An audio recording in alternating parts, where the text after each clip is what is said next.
3 humans and a dog land in escape pods.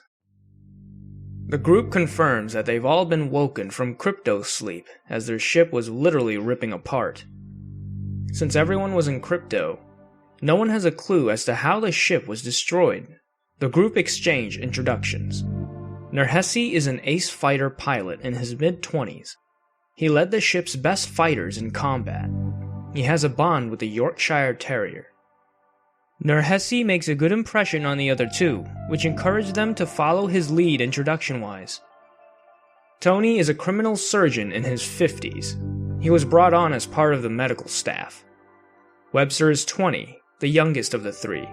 She served as one of the ship's sheriffs, and seemed to be in quite a good mood despite the dire situation.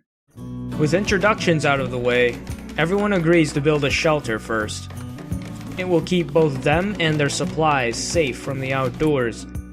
There is a pond to the north, and some rock formations around the clearing. Trees are plentiful, and the weather is pleasant. A well-fed lynx nearby suggests an abundance of wildlife. None of them has much construction or plant experience, so it takes all day to erect a shelter.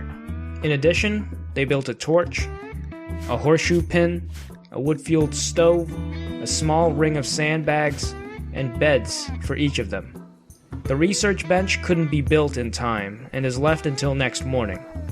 As Nerhesi finished off the research bench, a lone savage attacks the group. His war cry is easily heard and rouses everyone to take up arms.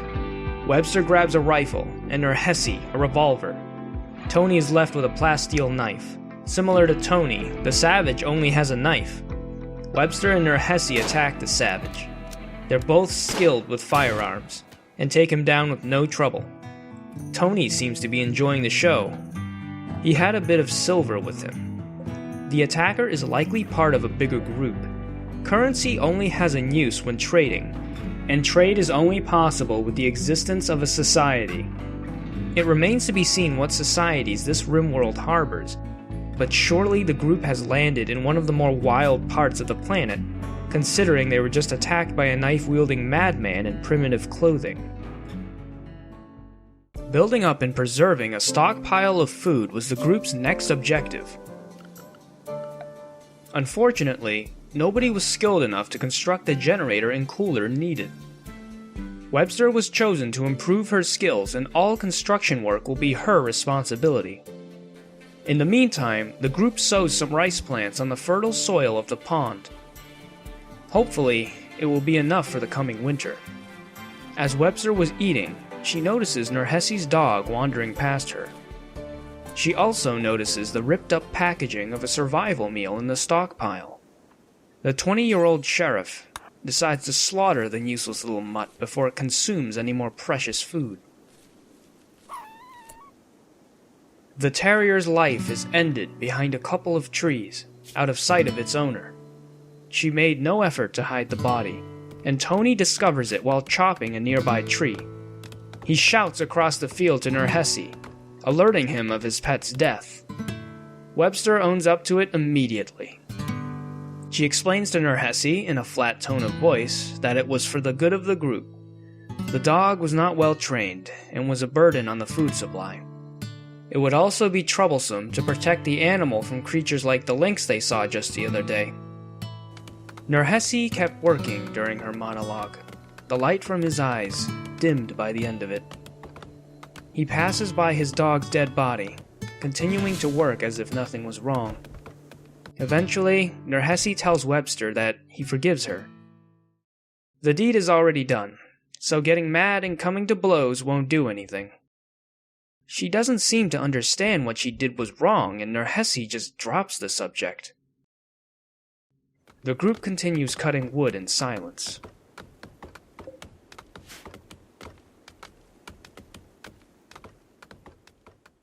Tony brings up the issue of what to do with the dead dog. He proposes to butcher the animal, since it's dead anyways. Nerhesi hesitates for a few moments, then agrees, a look of defeat and sadness marring his image. Tony takes off immediately and snatches the dog as he's running towards the newly constructed butcher table. He can finally cut something up. and boy was he going to enjoy every second of it. Nerhesi is left to contemplate his life. The storage area is finished, and bedrooms are planned for each of them. Webster is having a hard time constructing. She has a ways to go before she can build a generator. Nerhesi gets a room first due to recent traumatic events. A friendly tribeswoman visits the colony with a few items for trade. The group saw nothing desirable. Pemmican, some herbal medicine, and a steel flak helmet. Webster tried to woo Nerhesi despite murdering his dog.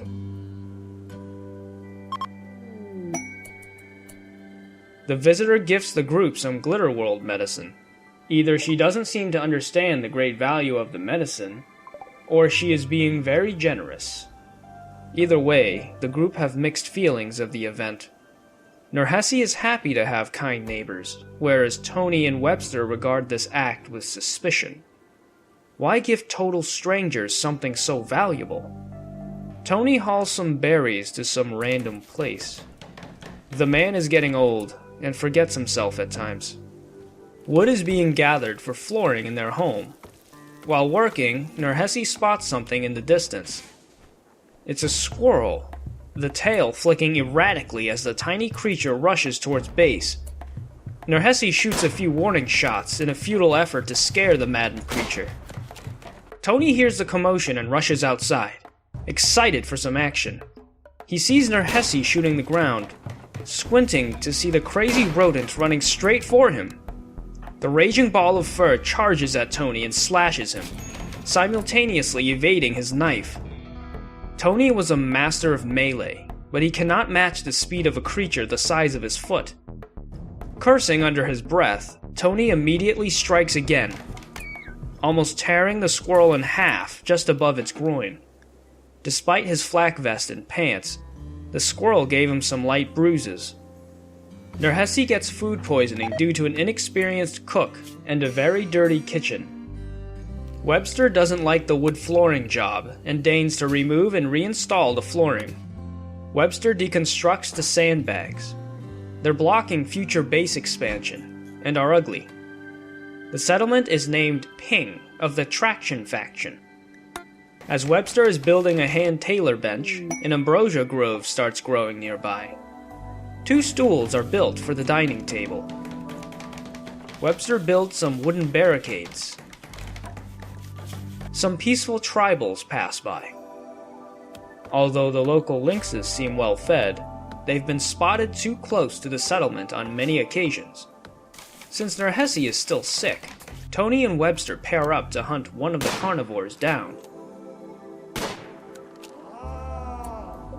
Nerhesi recovers from food poisoning.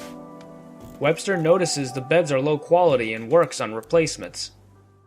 The colony was blessed with good fortune. They landed in a very forgiving environment, a temperate forest filled with wildlife and useful plants. Most of their survival meals are intact because of the abundance of food. A visitor even gave them Glitterworld medicine, with no strings attached. Poor sanitation and the lack of an experienced cook remains a problem. The dog's murder continues to strain relations.